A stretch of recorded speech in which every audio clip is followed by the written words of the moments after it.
মঙ্গলবার 18ই August তেজগাঁওয়ে BRTC আয়োজিত অনুষ্ঠানে এই বাস সার্ভিসের উদ্বোধন করা হয়। উদ্বোধনী অনুষ্ঠানে সড়ক পরিবহন ও সেতুমন্ত্রী শেখ রবিউল আলম ও প্রতিমন্ত্রী হাবিবুর রশিদ সহ সংশ্লিষ্ট কর্মকর্তারা উপস্থিত ছিলেন। বিআরটিসি জানিয়েছে, প্রাথমিক পর্যায়ে ঢাকা, চট্টগ্রাম ও বগুড়া শহরে ১৩টি রুটে মোট ১৪টি বাস দিয়ে মহিলা বাস সার্ভিস চালু হচ্ছে। এর মধ্যে ঢাকায় 10টি, চট্টগ্রামে 2টি ও বগুড়ায় 2টি বাস চলবে। ঢাকার বাসগুলো ১৬০টি স্টপেজে যাত্রী সেবা দেবে।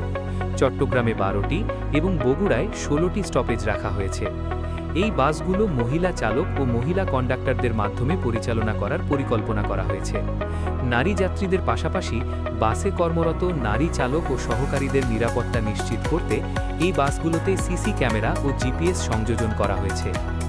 অনুষ্ঠানে সড়ক পরিবহন ও সেতুমন্ত্রী হাবিবুর রশিদ বলেন, মহিলা বাস সার্ভিসে ই-টিকিটিং ব্যবস্থা রাখা হয়েছে। এর মাধ্যমে নারী যাত্রীরা বাসে ওঠার আগেই সহজে টিকিট সংগ্রহ করতে পারবেন। এতে কাউন্টারে অপেক্ষার সময় কমার পাশাপাশি গণপরিবহনে প্রযুক্তি নির্ভর সেবা নিশ্চিত হবে। সড়ক পরিবহন ও সেতুমন্ত্রী শেখ রবিউল আলম বলেন, নারী যাত্রীদের শুধু বাসে ওঠার পর নয়, অপেক্ষার সময়ও এবং বাস থেকে নামার সময়ও নিরাপদ পরিবেশ দিতে হবে। নারীদের নিরাপদ যাতায়াত নিশ্চিত করা রাষ্ট্রের দায়িত্ব। এই সেবা শুধু উদ্বোধনের মধ্যে সীমাবদ্ধ না রেখে নিয়মিতভাবে এর মান উন্নত করতে হবে। তিনি জানান, ঢাকার গণপরিবহনকে পরিবেশ বান্ধব করতে ২০০টি বৈদ্যুতিক বাস বা ইভি কেনার উদ্যোগ নেওয়া হয়েছে।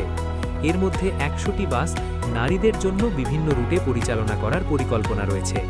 সরাসরি ক্রয় প্রক্রিয়ার মাধ্যমে এসব বাস কেনার উদ্যোগ নেওয়া হচ্ছে। মন্ত্রী আরও বলেন, বর্তমানে কয়েকটি জেলায় নারী বান্ধব বাস সেবা চালুর উদ্যোগ নেওয়া হলেও ভবিষ্যতে অন্যান্য বিভাগেও এ সেবা সম্প্রসারণের পরিকল্পনা রয়েছে। নারী যাত্রীদের জন্য চালু হওয়া বাস সেবা টেকসই ও আরও বিস্তৃত করাই এখন বড় চ্যালেঞ্জ।